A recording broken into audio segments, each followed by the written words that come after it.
तो hello dear NEET aspirants and welcome back to O2 and digital education. तो आज के इस लेक्चर में बेसिकली हम स्टार्ट कर रहे हैं ह्यूमन फिजियोलॉजी का next chapter which is known as excretory product and their elimination.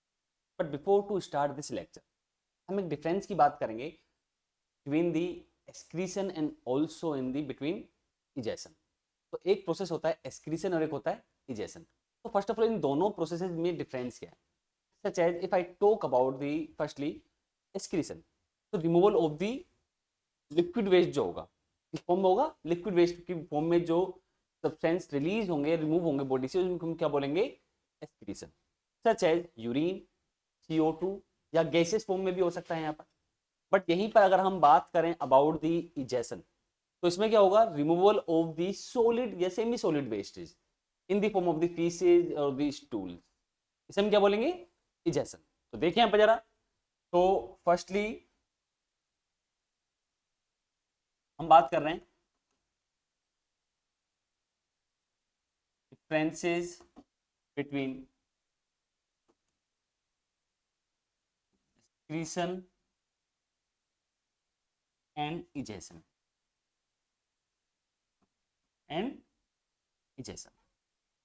तो एक्सक्रीशन क्या है? Process by which removal of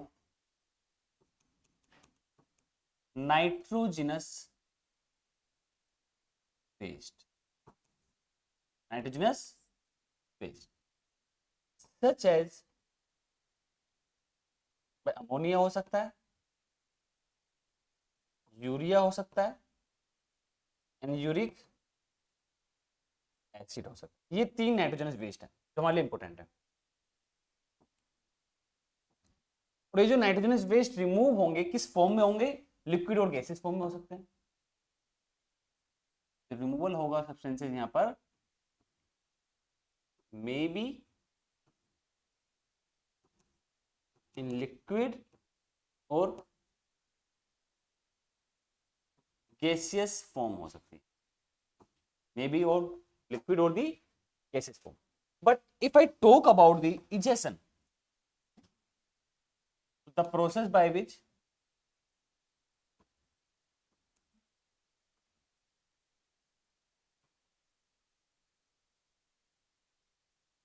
removal of toxic substances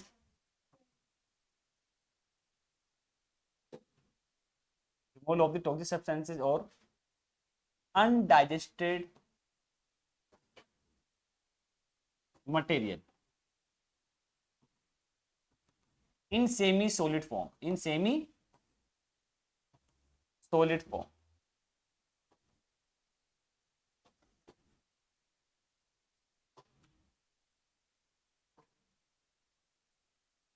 the form of like in the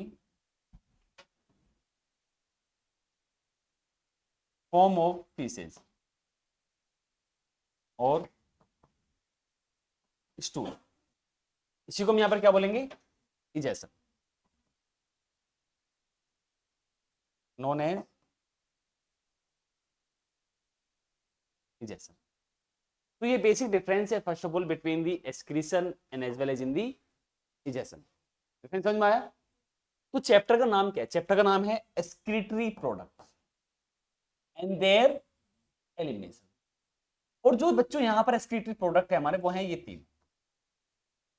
ये तीनों प्रोडक्ट हैं कौन से, एक्सक्रीटरी। मेनली हम इन प्रोडक्ट्स की बात करने वाले हैं। दीज आर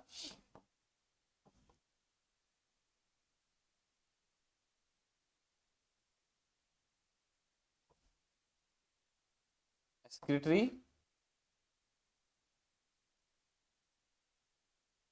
प्रोडक्ट और इन्हीं प्रोडक्ट का एलिमिनेशन हम इस चैप्टर में पढ़ने वाले हैं। Excretory product and their elimination, that means removal from the body, removal from the body. तो चैप्टर में हम क्या डील करने वाले हैं, एक्सक्रीटरी प्रोडक्ट, जो नाइट्रोजनस बेस्ड प्रोडक्ट होंगे, टॉक्सिक सब्सटेंसेज होंगे, हार्मफुल सब्सटेंसेज होंगे फॉर आवर बॉडी। अब ड्यू टू दी हार्मफुल इनको जरूरी है बॉडी से एलिमिनेट करना, रिमूव करना। तो किस प्रोसेसेस के थ्रू कौन सा यहाँ पर सिस्टम इन्वॉल्व होगा, कौन से ऑर्गन यहाँ पर इन्वॉल्व होंगे, ये सब यहाँ पर हम डिस्कस करने वाले हैं। तो again excretory product and their elimination. Excretory products are the ammonia, urea and the uric acid. अब इन तीनों प्रोडक्ट में क्या डिफरेंसेस हैं, क्या सिमिलरिटीज हैं, किसको एलिमिनेट करने के लिए वाटर का अमाउंट ज्यादा रिक्वायर होगा, कौन ज्यादा टॉक्सिक होगा, कौन सबसे कम टॉक्सिक होगा, यहां से कुछ क्वेश्चन पूछे जाते हैं नीट एग्जाम में। Again elimination, removal of the nitrogenous waste products such as the ammonia, urea and the uric acid. वही आएगा किसमें, एक्सक्रीशन में। कोई डाउट है यहां पर किसी को? आगे बढ़े। So now I am talking about the nitrogenous waste product. Nitrogenous waste products. अब देखिए यहां पे जरा। तो फर्स्टली नाइट्रोजनस वेस्ट प्रोडक्ट जो है वो होते हैं 3 टाइप के, mainly are of 3 types, mainly are of 3 types. First one is ammonia, urea and uric acid. ये 3 प्रोडक्ट है जो नाइट्रोजनस वेस्ट प्रोडक्ट होते हैं। तो अब इनके हम कैरेक्टरिस्टिक प्रॉपर्टीज की बात करेंगे, अमोनिया की भी, urea and also uric acid. तो firstly I am talking about the ammonia. अच्छा, अगर हम अमोनिया की मोलिकुलर फॉर्मूले की बात करें तो क्या होता है, सबको पता है, NH3। एंड जो प्री मेटाबॉलिक वेस्ट होता है, तो सबसे पहले जो मेटाबॉलिक वेस्ट बनेगा, अब मेटाबॉलिक रिएक्शंस तुम्हें पता होनी चाहिए। मेटाबॉलिक रिएक्शंस होती क्या है वैसे, मतलब those all type of the chemical reaction which occurs inside the body, उन्हीं को हम क्या बोल रहे हैं, मेटाबॉलिक रिएक्शंस बोल रहे हैं। अब यही मेटाबॉलिक रिएक्शन 2 टाइप की होती हैं, एक होता है एनाबॉलिक, एक होता है catabolic. And if I talk about the anabolic type of the metabolic reactions, those type of the metabolic reaction by which the, क्या होगा यहाँ पर, एनाबॉलिक की हम बात करें, समथिंग सिंथेसाइज हो रहा है, कुछ यहाँ पर सिंथेसाइज हो रहा है, और जब कुछ सिंथेसाइज होगा तो उस टाइप की मेटाबॉलिक रिएक्शन को हम क्या बोलेंगे, एनाबॉलिक। और जब कुछ ब्रेक होगा at the time of the metabolic reaction तो हम क्या बोलेंगे उसको, कैटाबॉलिक रिएक्शन। तो प्री मेटाबॉलिक वेस्ट प्रोडक्ट जो है वो है क्या, अमोनिया। पहला point, this is pre metabolic waste which produce in all animal. हर एक एनिमल में क्या होगा, ये प्रोड्यूस होगा। हाँ, ये फिर कन्वर्ट होगा, हो सकता है कि ये कन्वर्ट यूरिया में हो जाए, या हो सकता है कन्वर्ट यूरिक एसिड में हो जाए, वो डिपेंड होगा on the mode of the excretion. ठीक है, तो pre metabolic waste which produced in all animals, all animals. ठीक है, हाईली टॉक्सिक होगा, हाईली, सबसे ज्यादा टॉक्सिक जो है इन तीनों नाइट्रोजनस वेस्ट में वो कौन है, अमोनिया। ये पूछा जाता है क्वेश्चन। रेडियली सोल्यूबल है, रेडियली सोल्यूबल भी होगा,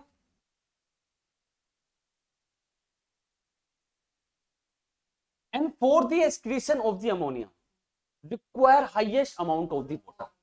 मतलब अमोनिया को अगर हमें बॉडी से एक्सक्रीट करना है, एलिमिनेट करना है किसी ऑर्गेनिज्म को, तो उसको वाटर की रिक्वायरमेंट क्या होगी, सबसे ज्यादा होगी as compare to the all these products. ये जो दोनों प्रोडक्ट हैं, तीनों के कंपेयर में बात करें तो सबसे ज्यादा कौन से प्रोडक्ट को एलिमिनेट करने में वाटर की रिक्वायरमेंट होगी, अमोनिया को मतलब एलिमिनेट करने के लिए सबसे ज्यादा वाटर की रिक्वायरमेंट होगी। ठीक है, तो एक पॉइंट इससे निकल जाएगा, क्यों, क्योंकि अमोनिया वही एनिमल एक्सक्रीट कर सकते हैं जिसके पास प्लेंटी ऑफ वाटर ना हो, मतलब वाटर की कमी नहीं होनी चाहिए, ना तो वो लैंड सरफेस पे होना चाहिए, ना ही वो डिजर्ट वाले इकोसिस्टम में होना चाहिए, वो कहां होना चाहिए, इक्वेटिक मीडियम में होना चाहिए, जो ऑर्गेनिज्म है जो अमोनिया को एक्सक्रीट आउट करेंगे। कौन समझ में आया? तो रेडिली सोल्यूबल हो गया, हाईली टॉक्सिक हो गया, प्री मेटाबॉलिक वेस्ट हो गया, एंड रिमूवल जो होगा अमोनिया का, रिमूवल ऑफ किस फॉर्म में होगा? इन दी NH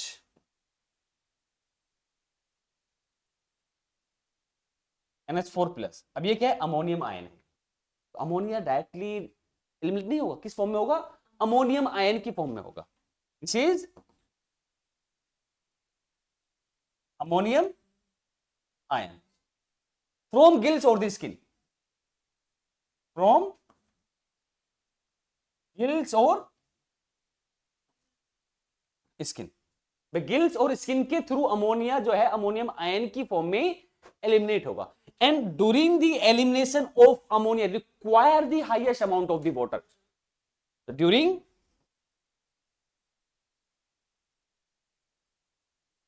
elimination of ammonia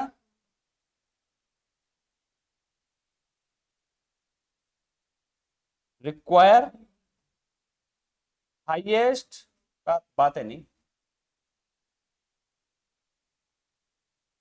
amount of water. Water की कमी नहीं होनी चाहिए। अगर हम बात करें फर्स्टली इवोल्यूशन की बेस पर, अगर हम बात करें भाई इवोल्यूशन होता क्या है? Study of the history of the past of the life form on the earth, है ना? तो लाइफ जो डेवलप हुई सबसे पहले कहां हुई? इक्वेटिक मीडियम में। तो इक्वेटिक मीडियम में जो एनिमल डेवलप हुए सबसे पहले वो क्या एक्सक्रीट कर रहे थे? अमोनिया एक्सक्रीट कर रहे थे। फिर वही ऑर्गेनिज्म वाटर से इक्वेटिक मीडियम से टेरेस्ट्रियल मोड पर आए, लैंड सरफेस पर। अब वाटर की क्या हुई? कमी हुई। तो उन्हें वाटर को क्या करना है? कंजर्व करना है।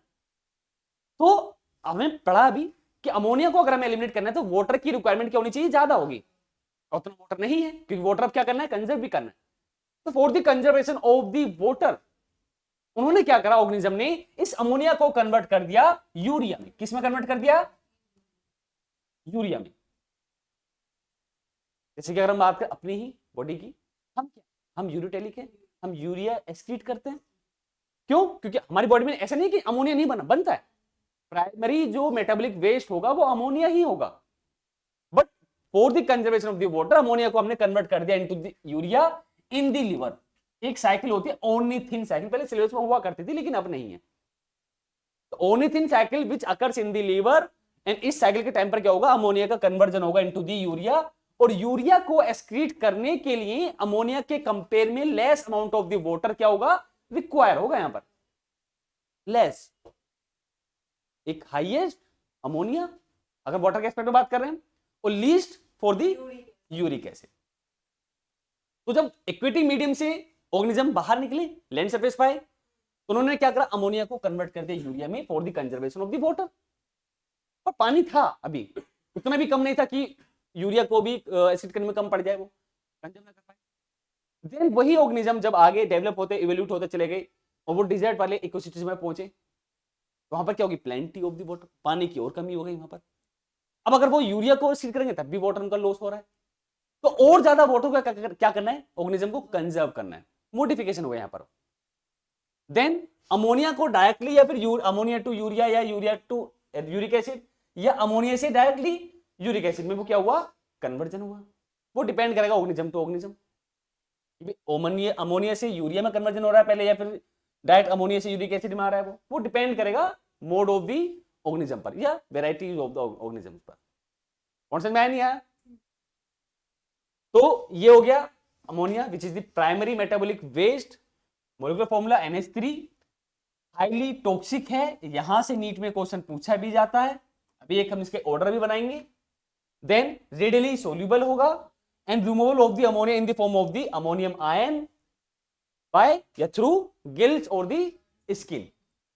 And during the elimination of the ammonia highest ये require the highest amount of the water. कोई डाउट है किसी को? नेक्स्ट प्रोडक्ट है यूरिया।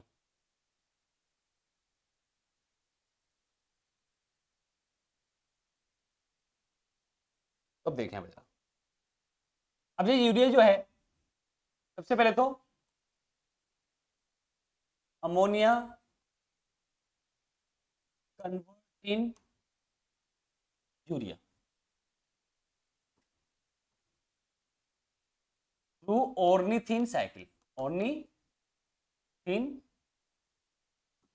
साइकिल और ये जो ऑर्निथिन साइकिल है कहां होती है? Occurs in the liver, occurs in the liver. पे लेस सोल्यूबल होगा, लेस टॉक्सिक भी होगा, small amount of urea store भी होता है बॉडी फ्लूइड में, small amount of urea also store in body fluid. कितना होगा? 30 milligram in 100 ml of blood. Kidney में अगर हम बात करें, ये हेल्प करेगा maintain the osmolarity, helps in the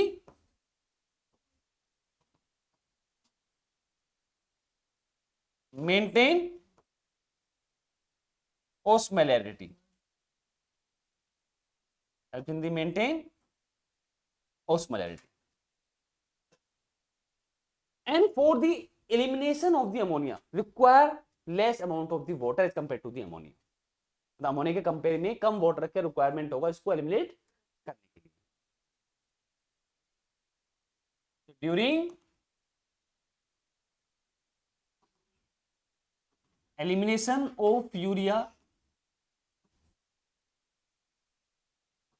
require less amount of water as compared to ammonia। कौन समझ में आया नहीं आया? This is the second metabolic waste which is the urea. और यूरिया बना कैसे? अमोनिया का ही यहां पर क्या हुआ? कन्वर्जन हुआ है। कहां पर? किस ऑर्गन में हुआ है? लिवर में। एक साइकिल होती है ऑर्निथिन साइकिल के टाइम पर, याद रखना ये भाई, ऑर्निथिन साइकिल के टाइम पर क्या हुआ है? अमोनिया का कन्वर्जन हुआ है इनटू दी यूरिया। ठीक है, लेस सोल्यूबल होगा एंड लेस टॉक्सिक होगा। ये नीट का क्वेश्चन है, लेस टॉक्सिक है। एंड बॉडी फ्लूइड में ये क्या होता है? स्टोर भी हो जाता है। कितना?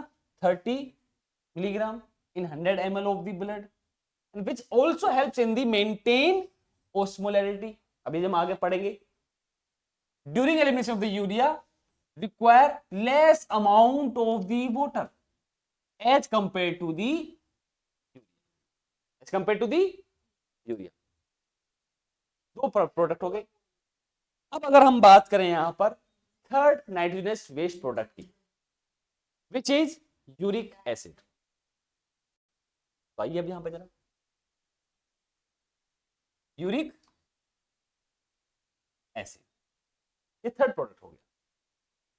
तो uric acid basically least toxic होगा, तो कुछ ही पॉइंट से ज्यादा नहीं है, लीस्ट टॉक्सिक है, लीस्ट सोल्यूबल भी होगा, एंड फॉर द एलिमिनेशन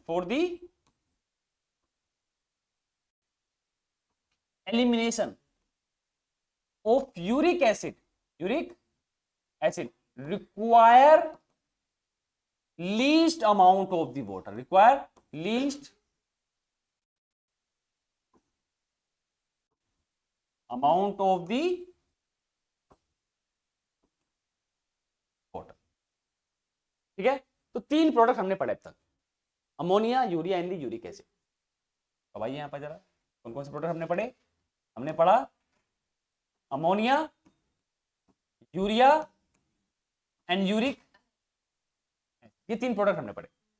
अब दो टाइप के यहां पर क्वेश्चन बनते हैं, मेनली जो पूछा जाता है कि इन तीनों में से सबसे ज्यादा टॉक्सिक कौन है और सबसे ज्यादा रिक्वायरमेंट किसको होगी, मतलब वाटर की रिक्वायरमेंट किसको होगी इसको एलिमिनेट करने के लिए, और सबसे कम यूरिक एसिड की। तो अगर मैं बात करूं टॉक्सिसिटी की बेस पर, तो सबसे ज्यादा जो हार्मफुल है वो है ammonia, then urea, and least toxic is uric acid. And if I talk about the requirement of the water के बेस पर, requirement of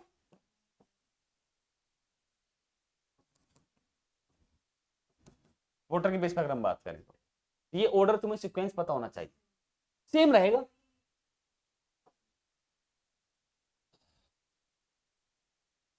ammonia, urea and uric acid. I hope तीनों प्रोडक्ट आपको clear हो गए होंगे अब तक ये। तो तीन प्रोडक्ट कौन से nitrogenous based, ammonia, urea and uric acid.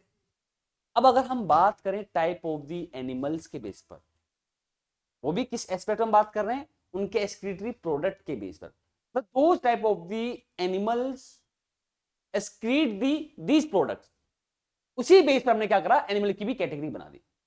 Such as those type of the animals excrete out the ammonia known as ammonotelic। क्या बोला हमने इनको, और जो excrete कर रहे हैं यूरिया को, हमने उसको बोल दिया ureotelic.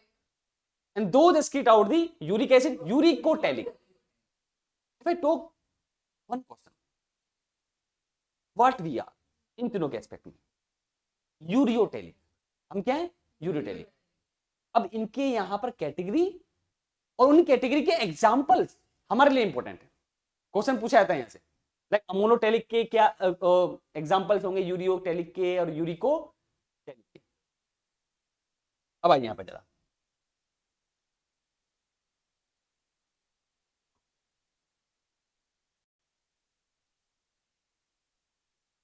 Animals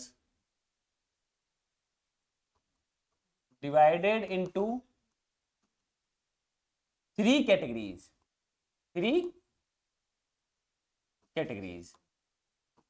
on the basis of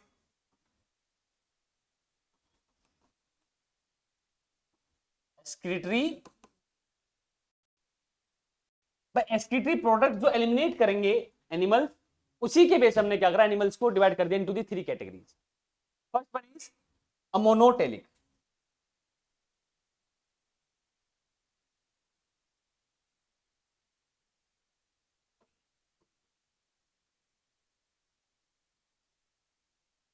ammonotelic, तो ये जो एनिमल्स हैं, these animals excrete out ammonia, these animals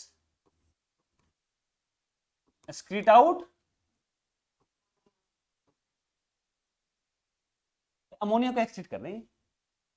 और हमने पढ़ा अमोनिया किस फॉर्म में एक्सक्रीट आउट होगा, अमोनियम आयन की फॉर्म में होगा, या तो गिल्स से होगा या फिर स्किन के थ्रू होगा।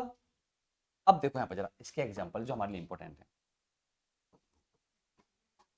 सबसे पहला कोई आया, एक्वेटिक ऑर्थ्रोपोड्स, बोनी फिशेस, लिख लेते हैं बोनी फिशेस, याद रखना एक्वेटिक ऑर्थ्रोपोड्स। और एक है larva of the amphibia, such as I am talking about the larva of the frog. बताओ उसका नाम क्या है, टेडपोल। तो याद रखना टेडपोल अमोनोटेलिक होता है, बट फ्रॉग जो होता है एडल्ट फ्रॉग वो क्या होगा, यूरियोटेलिक। और लार्वा ऑफ एम्फीबिया, और जो एम्फीबिया का लार्वा है वो है क्या, हमने एक एग्जांपल लिख दिया फ्रॉग का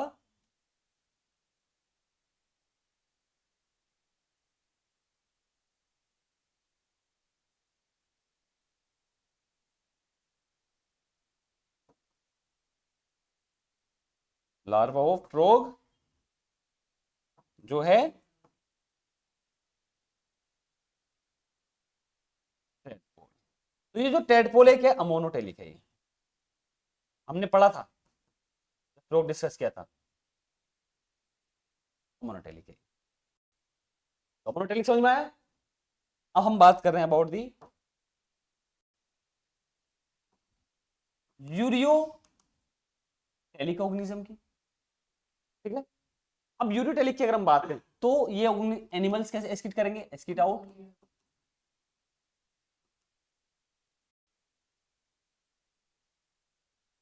यूरिया। एग्जाम्पल्स की अगर हम बात करें तो कार्टिलेजिनस फिशेस,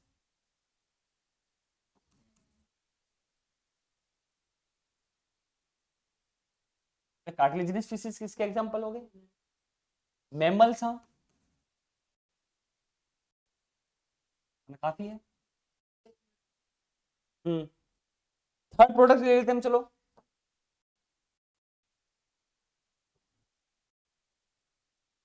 एम्फीबियंस भी लिख दो इसमें, एम्फीबियंस। नेक्स्ट जो है वो है uricotelic, those excrete the those excrete out uric acid. भाई क्या एक्सक्रीट कर रही है, यूरिक एसिड। एक कोड याद रख लो, RBI, reptiles, birds, also insects, काफी है हमारे एनसीईआरटी के अकॉर्डिंग। और याद रखना कि यहां पर जो यूरिक एसिड एक्सक्रीट होगा वो किस फॉर्म में होगा, पैलेट की फॉर्म में होगा।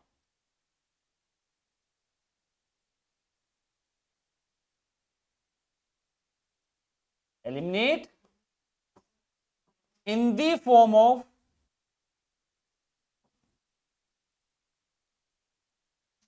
पैलेट्स।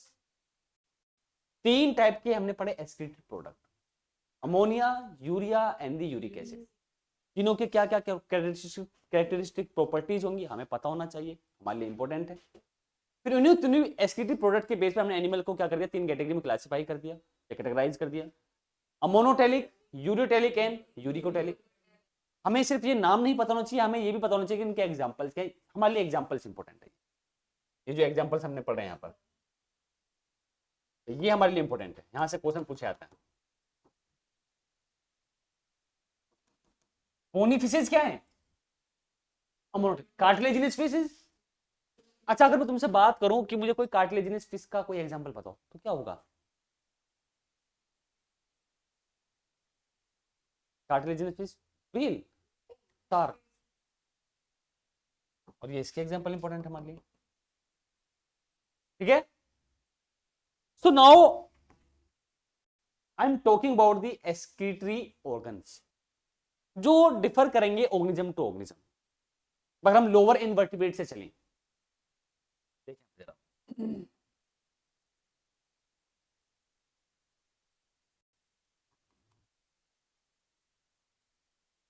एक्सक्रीटरी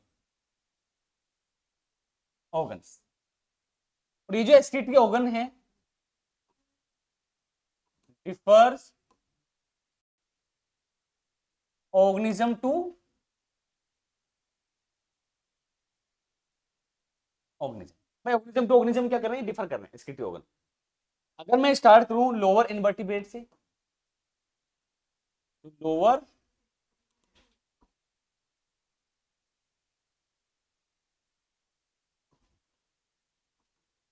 इनवर्टिब्रेट्स है। अब लोअर इनवर्टिब्रेट्स कौन से हो गए, लाइक मैं फर्स्टली बात करूं, लाइक स्पंज की बात करते हैं, पोरीफेरा, तो इसकी सिंथेसिस में भी है, तो ये भी एनिमल। और एनिमल की एक खास प्रॉपर्टी क्या है, all animals are the multicellular. कोई भी एनिमल ऐसा नहीं है जो यूनिसेलुलर हो, जितने हैं सबके सब कैसे हैं, ये भी मल्टीसेलुलर है। पर आज में लेवल जो ऑर्गेनाइजेशन होगा वो सेलुलर होता है, और सेलुलर लेवल ऑफ ऑर्गेनाइजेशन मतलब ये नहीं है कि ये यूनिसेलुलर है। हाँ सेल्स बहुत सारी मल्टी सेलुलर है, बट सेल्स जो है वो लूजली एग्रीगेट्स होते हैं, ये पॉइंट याद रखना इंपॉर्टेंट है। तो स्पंज में जो है एक्सक्रीटरी ऑर्गन वो है स्किन, तो जो आउटर सरफेस है, यहाँ पर हमने क्या ले लिया, यहाँ पर आउटर ऐसे सिफेलोकोडेट, नॉट सिफेलोकोडेट, सिलेंटेटा, टीनोफोरा, इनका कोई दिया नहीं है स्पेसिफिक, ये तो मैं तुम्हें ऐसे बता दें, इनके आउटर बॉडी सरफेस से ही क्या होगा, एक्सक्रीटरी ऑर्गन की तरह वो एक्ट करेगा। अब पॉइंट है जो हमें एक्सक्रीटरी ऑर्गन दिए हुए हैं हमारी एनसीईआरटी में, उसके बेस पर हम बात कर। तो फर्स्ट जो दिया हुआ है वो है protonephridia and which also known as the flame cells. क्या बोले इनको हम? Flame cells. Protonephridia which also known as flame cell. तो सबसे पहले किसमें है ये? प्लेटियम में। एग्जांपल इसका क्या है?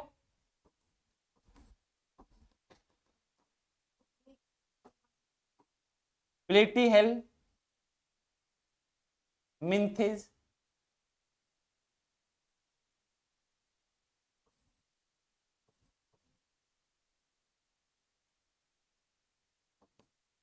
फ्लैट वॉर्म्स, फ्लैट वॉर्म्स में क्या गया? एक एग्जांपल प्लेनेरिया। ठीक है, और रोटीफर्स भी है इसमें, फ्लोकोडेट्स,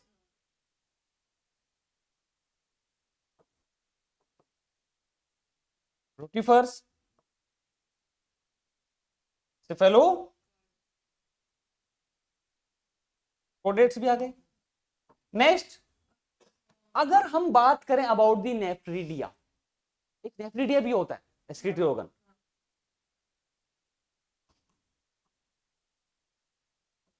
हाँ, अर्थवॉर्म, एनालिट्स। तो नेफ्रिडिया ये भी एक्सक्रीटरी ऑर्गन है। एग्जांपल इसका, और अर्थवॉर्म जो है ये किस फाइलम से बिलोंग करता है? एनालिडा से। Belongs to the annelida, belongs to annelida. Third की हम बात कर रहे हैं, ये बहुत इंपॉर्टेंट है, मेल्फिजियन टिब्यूल। कॉकरोच इंसेक्ट ही तो है, कौन से फाइलम से बिलोंग करेगा? ऑर्थोपोडा से। तो ऑर्थोपोडा इसी से बिलोंग करेगा क्या? कॉकरोच। हमें पता है ना ऑर्थोपोडा इंसेक्ट फैमिली वाला होता है, तो इसमें जितने भी ऑर्गेनिज्म होंगे सबके सब कैसे होंगे? इंसेक्ट होंगे। कॉकरोच ही क्या है? वो एक इंसेक्ट ही तो है। ठीक है, और होती है, बोलो बोलो। हाँ, ओस्मो रेगुलेशन, एस्केशन ओस्मो रेगुलेशन के लिए यही काम करता है। हाँ, मोलस्का में गिल्स भी होते हैं।